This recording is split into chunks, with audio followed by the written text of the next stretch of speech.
მოგესალმებით.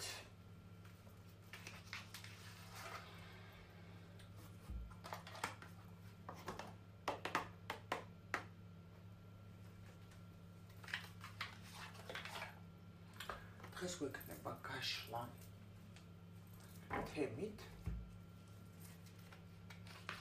როგორ გადაწყდება შენი ყველაზე დიდი სულის ტკივილი.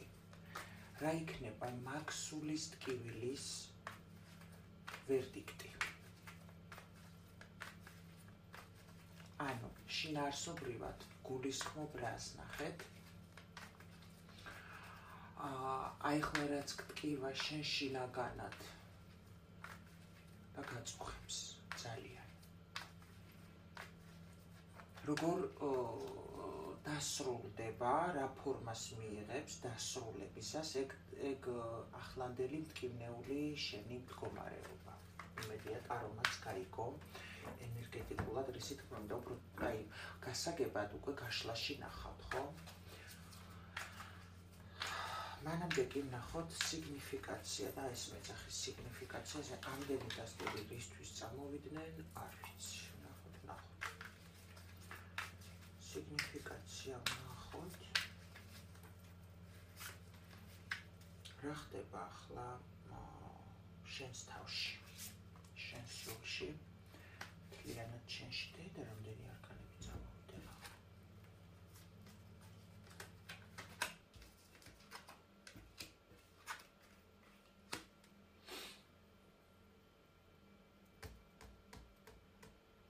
შენ შეიძლება ლოცულობ, შეიძლება სულიერ პრაქტიკებზე ხარ გადასული, თუმცა არის სრული ბუნდოვნება შენს თავში. შენს სულში ხდება ის, რომ სულიერ დონეზე კიდევ ამბობ, შეიძლება მედიტაციებს აკეთებ, შეიძლება ტაროში, შეიძლება ლოცვებს კითხულობ, ეკლესიაში დადიხარ. აი ყოველ შემთხვევაში სულში ხდება ის, რომ რაღაცას აკეთებ, რომ მოიპოვო სულიერი სიმშვიდე. შენს თავში ხდება ის, ჩემო ძვირფასო ადამიანო, რომ იყურები მომავალში, ცოტა გაურკვეველია შენი მომავალი, სრულიად ბუნდოვანი არის შენი აზმყო, ბევრი ნგრევა გაქვს გამოვლილი და სრული ბუნდოვანებაა შენს თავში. სრული ბუნდოვანებაა შენს თავში. კი, აი ეს ფიქრები, რაც წარსული ნგრევიდან მოყვებოდა, მთლად თავში აღარ გაქვს, მაგრამ მაინც შენს არეალში ტრიალებს და ცოტა არ იყოს გრძნობ, რომ შეიძლება ამ ფიქრებმა რაღაც სიტუაციებში ისევ შემოგიტიონ და ისევ შეიძლება ხელი შეგიშალონ. თუმცა მაქსიმალურად ვცდილობ, რომ გამონთავისუფლდე ამ წარსულის წინააღმდეგობებისგან და გამოვლილი გზისგან განთავისუფლდე და დატოვო წარსულში, დატოვო, გაუშვა შენი ფიქრებიდან, შენი თავიდან ეს ფიქრები. და სწორედ აი ამიტომ ატარებ ამ სამუშაოებს, რომ შენი გონება, შენი აზრები დამშვიდეც და დაწნადეს. რა ხდება შენს ცხოვრებაში? ელოდები შანსს მიწიერ დონეზე,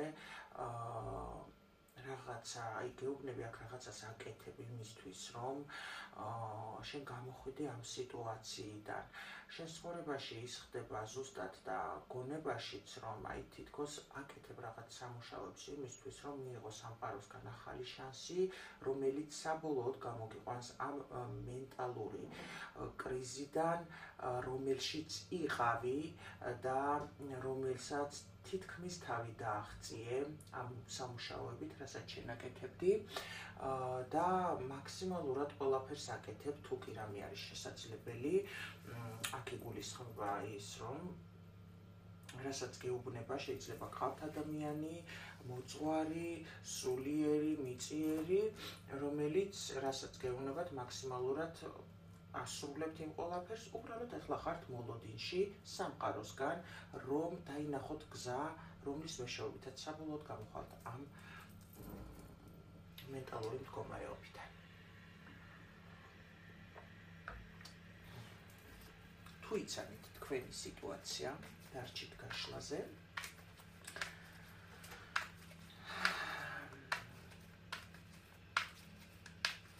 როგორ გადაწყდება საბოლოოდ შენი ეს დარჩი?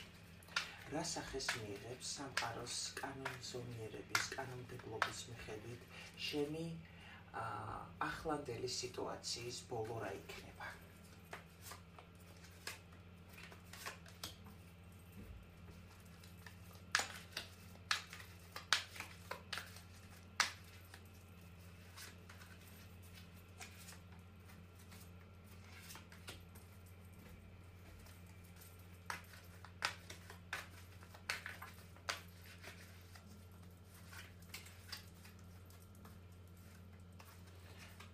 ცოტა აქეთ გავშლი, იმიტომ რომ ცოტა ისეთი თამამი არკანებია, მაგრამ ძალიან ღრმა.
გეტყვით ეხლავე ჩემო ძვირფასებო და ცოტა ხანი დამელოდეთ.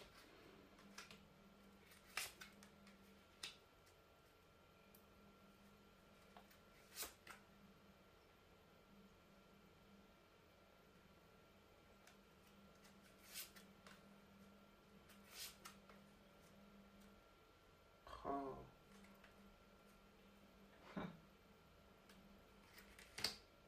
ერთი წამით.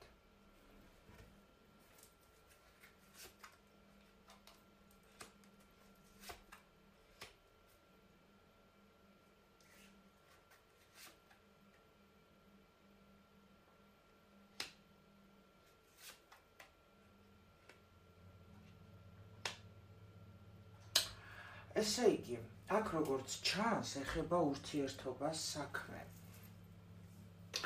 თქვენ მაქსიმალურად ყველაფერს აკეთებთ, აქ უეჭველი არის ადამიანი, ვინც იცის კარმული ურთიერთობების საკითხები და აქ მიყურებს მე ადამიანი, რომელსაც მინიმუმ გაშლა კარმული სახით გაკეთებული აქვს. ჩემთან რო გაკეთებული აქვს ესეთი ადამიანი ნამდვილად მეყურებს, ან ჩვენს არხზე უყურებს გაშლებს, ან ჩვენი მიმდინარეობის არხებზე უყურებს გაშლებს ხოლოდ და ამ კითხაობის არ. ან ამათ ეს ადამიანი ზუსტად მუშაობს იმ მიმართულებით, სწორად რა მიმართულებითაც კარმული ხაზით უნდა მუშაობდეს. ეხლა ეს ადამიანი იმყოფება სამკუთხედურ სიტუაციაში. ეს გაშლა არ იქნება ძალიან ბევრი, ეს გაშლა იქნება ცოტასი, მაგრამ ვისიც იქნება, იქნება.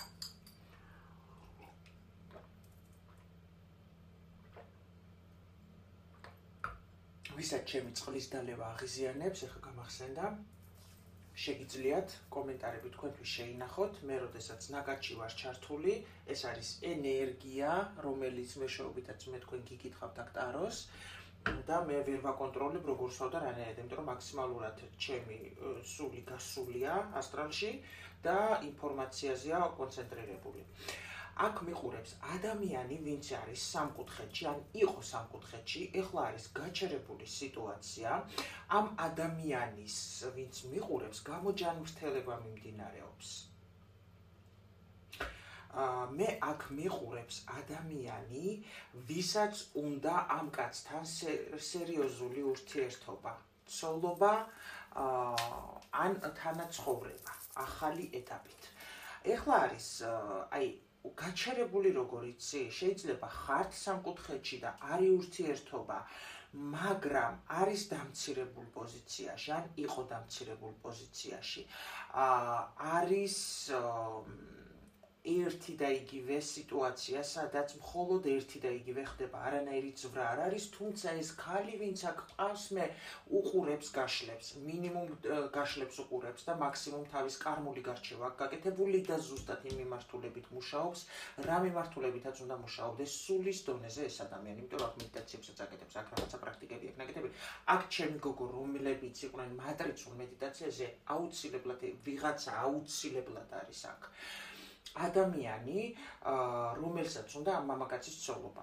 შესაძლოა მესამე ფაქტორი იყოს რაღაცა, ან დიდი ალბათობით შესაძლოა ეს იყოს მამაკაცი იყოს დაოჯახებული.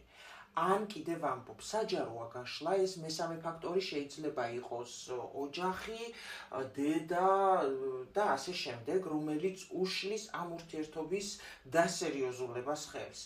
და ეს ადამიანი, რო თქვენთან სერიოზულ ურთიერთობაში წამოვიდეს, მაგან რაღაცა ან დედმამის სახლზე უნდა თქვას უარი, ან ცოლის სახლზე უნდა თქვას უარი, ან ცოლშვილიდან უნდა გამოვიდეს. აქედან გამომდინარე, ურთიერთობა არის სტაგნაცირებულ სიტუაციაში, გინდა გქონდეთ ახლა ურთიერთობა და გინდა არ გქონდეთ, თუ გაქვთ ურთიერთობა, სულ მოლოდინის რეჟიმში ხართ, მაგრამ პარალელურად მუშაობთ თქვენს თავზე და ამასობაში თავს გრძნობთ ძალიან დამცირებულად, ამ ურთიერთობაში ბევრი რაღაცა აიტანეთ, ბევრი დამცირება გაიარეთ, ამ თავისუფალ ურთიერთობაში ძალიან დაიღალეთ, ძალიან გადაიღალეთ, ამ ყველაფრის ფონზე ქმნიდით თქვენ ამ ურთიერთობაში ჰარმონიულ ენერგეტიკულ ფონს და აი შეიძლება ამ რაღაცა ისეთი სექსუალური თავგადასავლებითაც ძალიან გადაიღალეთ უკვე და ამანაც ძალიან დაგღალათ და ესეც უკვე დამამცირებელია თქვენთვის, აღარ გინდათ ეს ყველაფერი და ეს სრულიად ნორმალურია. დაც აი როგორი რაღაცა იცი, ბევრჯერ დანგრეულა ეს ურთიერთობა და აი შუშა რო დაიმსხრევა და რომ ნაკუწ რო აღარც ქონიათ იმედი და ისე აგიწვიათ ეს ურთიერთობა და ეხლაც უფრო აი შეიძლება გაჩერებულია რა პაუზა ურთიერთობაში და ცდილობთ რომ ააწყოთ ეს ურთიერთობა ახლიდან ააშენოთ და აღადგინოთ, ოღონდ ძალიან გადაღლილი ხართ, ოღონდ სხვა მიმართულებით, უკვე სერიოზული მიმართულებით, ან კიდე თუ ხართ ეხლა ურთიერთობაში, ხო? და სტაგნაციაშია იმ მხრივ, რომ მხოლოდ სექსუალური მიმართულებით არის ეს ურთიერთობა, თქვენ ცდილობთ მაქსიმალურად, რომ ეს ურთიერთობა არ გაქვთ იმედი, მაგრამ გადაიყვანოთ სერიოზული მიმართულებით. აქ გეუბნებიან, რომ ამ სიტუაციის ვერდიქტი იქნება ის, რომ აქ სექსუალური ურთიერთობა, რომელიც შეიძლება, რომელსაც შეიძლება რაღაცა манипуляციების სახე ქონდა ამ კაცის მხრიდან, ეს კაცი არის აი ცოტა ჯიუტი, ჯმუხი რაღაცა, ისეთი მე როგორც ვიტყვი ესეა. აქ თქვენი სამუშაოების შედეგად გამოიღებს ეს სამუშაო შედეგს მოხდება თქვენი გამოჯანმრთელება და რა იგულისხმება ამ გამოჯანმრთელებაში. აქ ხალი მაქსიმალურად საკუთარ თავზე გადაერთო თავის საქმეზე, სამსახურზე. ანუ ადრე თუ იყავით ისე რომ მხოლოდ საყვარელი ადამიანი და მეტი არავინ და არაფერი ამ ქვეყანაზე და მერე სამსახური და ყველაფერი, ახლა შეცვალეთ პოზიცია. ერთ-ერთი მაქსიმალური თქვენი ენერგია მიწიერ დონეზე გაუშვით საქმიანობაში. ერთ-ერთი მუშაობა ეს არის თქვენი მხრიდან. აქედან გამომდინარე, ამ ადამიანს უკვე ცოტა სერიოზულად დავუსვით საკითხი, ადრე როგორც იყო, ისე აღარ ხართ, უფრო გაძლიერებულად, უფრო რადიკალურად დავუსვით ეს საკითხი. აქ შეიძლება იყოს ძალიან ბევრი ემოცია, ძალიან ბევრი ეჭვიანობა, ისტერიკა და ასე შემდეგ და ასე შემდეგ. აქ შეიძლება მამაკაცზე ფინანსურად მეტიც ხართ, ან ასაკით მეტი ხართ. და ვერდიქტი არის ის, ჩემო კარგებო, რომ ამ ურთიერთობაში განახლება აუცილებლად იქნება და ნაბიჯის გადმოთქმა იქნება. ვიღაცის აი ეს გაშლა ვისიც არის 95% მამაკაცების გამოდის ოჯახიდან და თქვენთან იწყებს თანაცხოვრებას. ამ სიტუაციის ვერდიქტი არის ესეთი. გემშვიდობებით მომავალ შეხვედრამდე გისურვებთ პოზიტიურ, წარმატებულ, ხვალინდელ დღეს და რა თქმა უნდა გისურვებთ მზეს თქვენ სულში, ძვირფასო ქალბატონებო. მე კი თუ იყო თქვენი გაშლა, მე გავიგებ ამას, რამდენად რეზონირდა, რამდენად იყო თქვენი და რამდენად საჭირო იყო ეს ინფორმაცია თქვენი კომენტარებიდან და თქვენი ლაიქების მეშვეობით. გიგზავნით სიყვარულს და მომავალ შეხვედრამდე გემშვიდობებით.